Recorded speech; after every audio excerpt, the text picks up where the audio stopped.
All right, good evening, fifth graders. Tonight we're going to be making some circle graphs.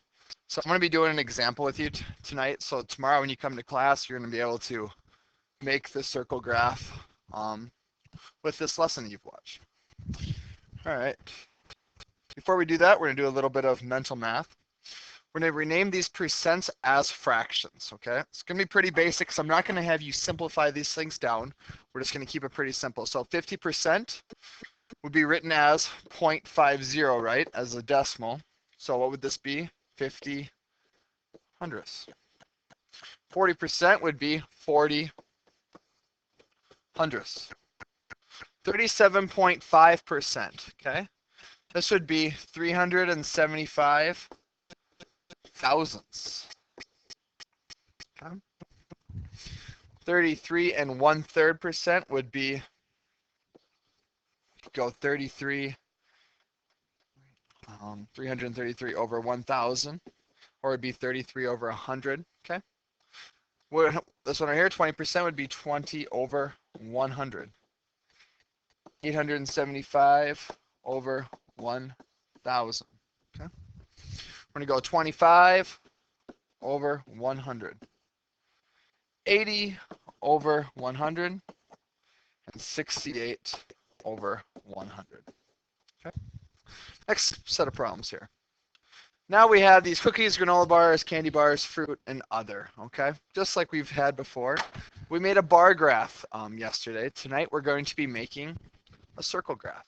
So we have to put all of these fractions, because they're all 25, because there's 25 total votes. We have to make them a fraction, then we have to change them into a decimal, then make it a percent. But we've been doing so much work with decimal and percents that we can just automatically convert it right to a percent. So this is how we're going to do this. We're going to go 8 divided by 25.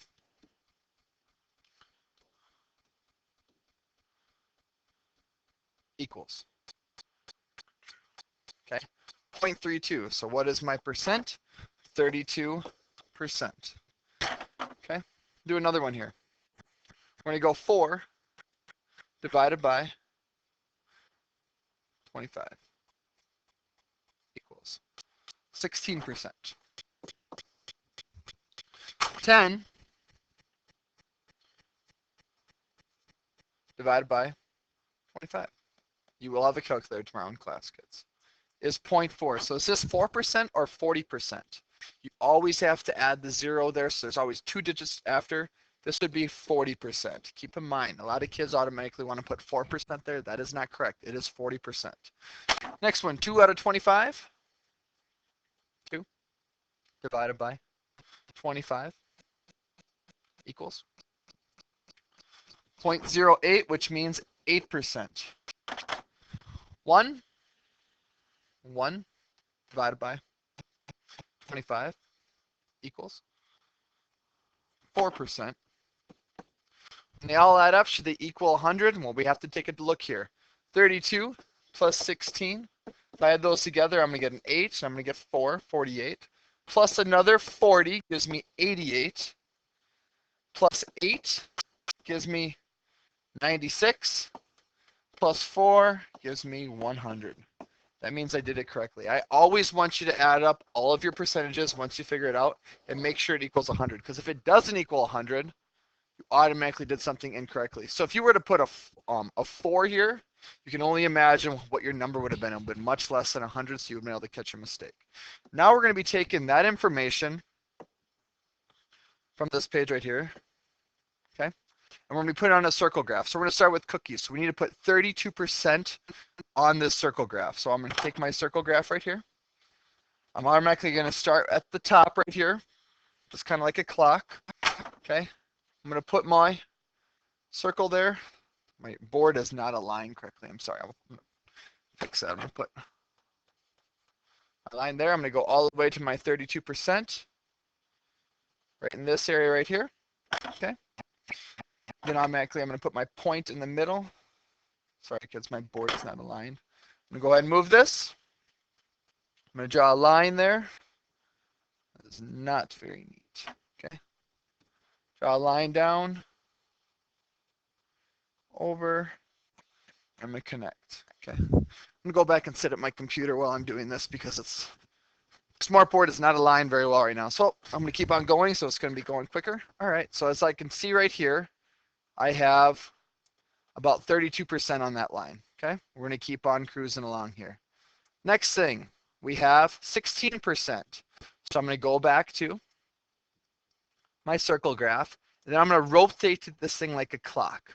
So now my next 0 is right at this line, and I have to count up to 16, and then I'm going to make a mark again.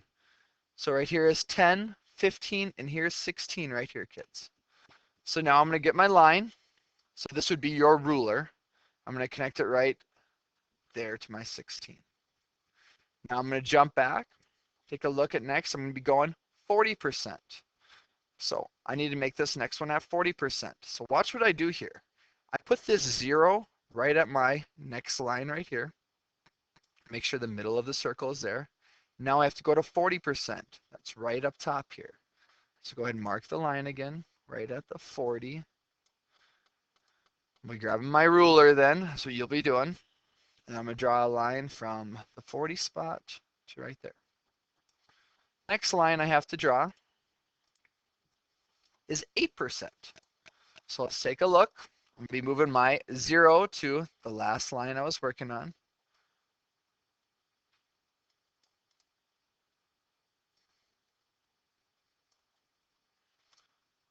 Right there. It is centered. And now I'm going, just double check, I'm going to 8% here. That'd be a little bit less than 10. Right there would be my 8%. We go ahead and draw my line. Straight down. Okay. And then the last number I have is 4%. And if I did all my measuring correctly, this last line should be at 4. So I'm right here. Oops. There. Just under. I'm almost exactly at the 4. And then obviously once we're done, we don't need this anymore, and we can go ahead and label it. So our first one is 32%. Those are cookies. Got cookies right here. Okay. My next one was a granola bar.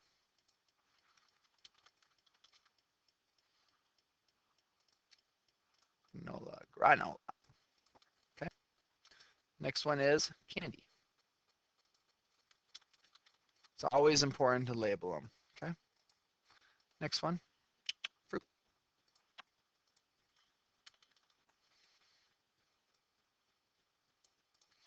Last one would be other.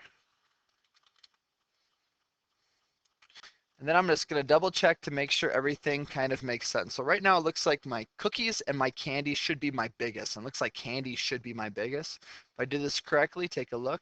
Candy is my biggest, then cookies. Then granola bar should be my next largest. It is. Then it should be fruit. Then it should be other.